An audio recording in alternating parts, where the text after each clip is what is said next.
Hi hello friends, welcome back to our channel Shruti Warangal. అందరు ఎలా ఉన్నారు? బాగున్నారా? మేమైతే చాలా బాగున్నాము. ఈరోజు వ్లాగ్ ఏంటంటే మనకైతే ఇలా బియ్యంలో లక్క పురుగులు, తెల్ల పురుగులు ఉంటాయి కదా, ఇవన్నీ కూడా మనం ఇలా పట్టకుండా ఇలా మనం స్టోర్ చేసుకోవాలనేది అయితే ఈ వీడియోలో ఉంటుంది.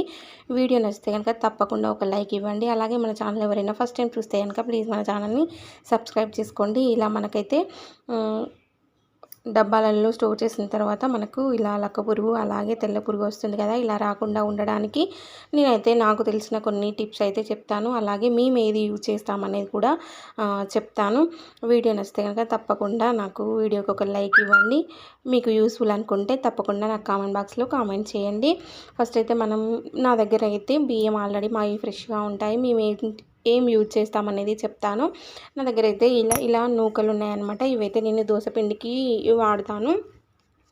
అవైతే ఇలా లక్క పురుగు వచ్చాయన్నమాట. ఇలా లక్క పురుగు మనకు నూకలకు కాబట్టి తొందరగా పడతాయి. ఇలా మనకు పురుగులు పట్టకుండా ఏ విధంగా స్టోర్ చేసుకోవాలనేది అయితే చెప్తాను. మనకు మెయిన్గా బియ్యం అనేది తేమ ఉండడం వల్ల మనకు తొందరగా పురుగు వచ్చేస్తాయి అన్నమాట.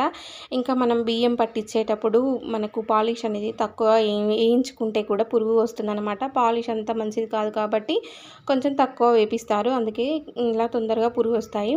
మనం పాలిష్ తక్కువ వేయించుకున్నా కూడా పురుగు పట్టకుండా ఉండాలంటే నేనైతే ఇప్పుడు చూపిస్తున్నా. ఒక స్పూను సాల్ట్ అలాగే ఒక స్పూన్ బేకింగ్ సోడా అయితే తీసుకొని ఇదంతా కలిసేలా కలిపితే మనకు ఇందులో ఉన్న పురుగులన్నీ కూడా బయటకు వచ్చేస్తాయి. ఒక 1 అవర్ అలా పక్కన పెట్టేస్తే ఇదంతా కూడా కలిసే విధంగా కలుపుకొని మనం 1 అవర్ పక్కకు పెడితే అవన్నీ కూడా బయటకు వచ్చేస్తాయి. నేనైతే ఒక బౌల్లో చూపిస్తున్నాను, కానీ మీరు మ్యాట్ ఉంటే మ్యాట్లో వేసేసి ఇవన్నీ కూడా కలిసే విధంగా కలుపుకొని బయట పెట్టుకోండి.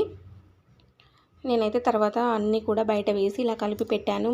ఒక 2 అవర్స్ అలా ఉంచేస్తే మొత్తం కూడా పోయాయి అన్నమాట. చూసారా, మనమైతే ఇలా తేమ ఉండకుండా చూసుకుంటే మనకు బియ్యం అనేది పురుగు పట్టకుండా ఉంటాయి. అలాగే ఇంకా బిర్యానీ ఆకులు వేసినా కూడా మనకు పురుగు అనేది రాదన్నమాట.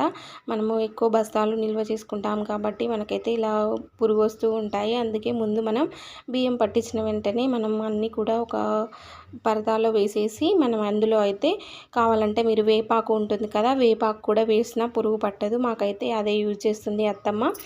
వేపాకు అంతా కూడా చల్లి బ్యాగులలో ఎత్తుతుంది అన్నమాట. రైస్ బ్యాగ్లో పెట్టేస్తుంది అన్నీ కూడా. అందుకే మాకైతే పురుగు అనేది రావు, లక్క పురుగు రాదు, అలాగే తెల్ల పురుగు అనేది రాదన్నమాట రైస్కి. ఇంకా మీకు ఇలా డబ్బాలలో వేసుకునేటప్పుడు వెల్లుల్లి ఉంటుంది కదా, అది కూడా ఒక పల్చటి క్లాత్లో వెల్లుల్లి అన్నీ వేసేసి ఆ డబ్బాలో పెట్టినా కూడా పురుగు అనేది రాకుండా ఉంటుంది.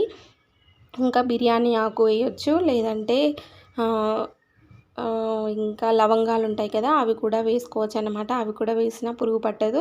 ఇంకా కొందరైతే బోరిక్ యాసిడ్ ఉంటుంది కదా, అది కూడా కలుపుతారనమాట రైస్కి అయితే. నేనైతే ఇవి యూజ్ చేస్తాను, అదే మీతో షేర్ చేసుకుందామని అయితే ఈ వ్లాగ్ తీసాను అన్నమాట. ఇలా కొన్ని రకాలుగా అయితే మనం బియ్యానికి పురుగు పట్టకుండా చూసుకోవచ్చు. చూసారా, నేనైతే ఇదంతా కూడా కలిపేసి ఒక ప్లేట్లో పెట్టేసాను. ఇవన్నీ కూడా బయటకు వచ్చేస్తున్నాయి అన్నమాట. మనం బయట ఒక పరద వేసేసి అందులో బియ్యం అన్నీ పోసి ఇలా ఉప్పు సోడా కలిపి మనం అంతటికి కలిపి పట్టిస్తే కొద్దిసేపు ఎంత కలిపితే ఒక 1-2 అవర్స్ వరకు అన్ని పురుగులన్నీ వెళ్ళిపోతాయి. అలా ఒక్కటి కూడా ఉండదన్నమాట, మళ్ళీ కూడా పట్టదు. చూసారా, ఇవన్నీ కూడా వెళ్ళిపోతున్నాయి బయటికి. నేను అన్నీ పెట్టాను కదా, నచ్చితే మీరు కూడా ట్రై చేయండి. చూసారా, నేనైతే బయట మిగతా ఉన్న బియ్యం అన్నీ కూడా ఒక పరదలో వేసేసి అంతా కలిపాను. ఇలా కలిపిన తర్వాత పురుగులన్నీ అయితే బయటకు వచ్చేస్తున్నాయి. ఇంకా బియ్యం అయితే ఎండలో పోయకూడదు, అన్నం మంచిగా కాదన్నమాట. ఇలా ఇంట్లోనే ఒక సైడ్కి పోసి మనమైతే అంతా కలిపేసుకొని మళ్ళీ చెరిగి స్టోర్ చేసుకుంటే మనకు పురుగు అనేది పట్టకుండా ఉంటుంది.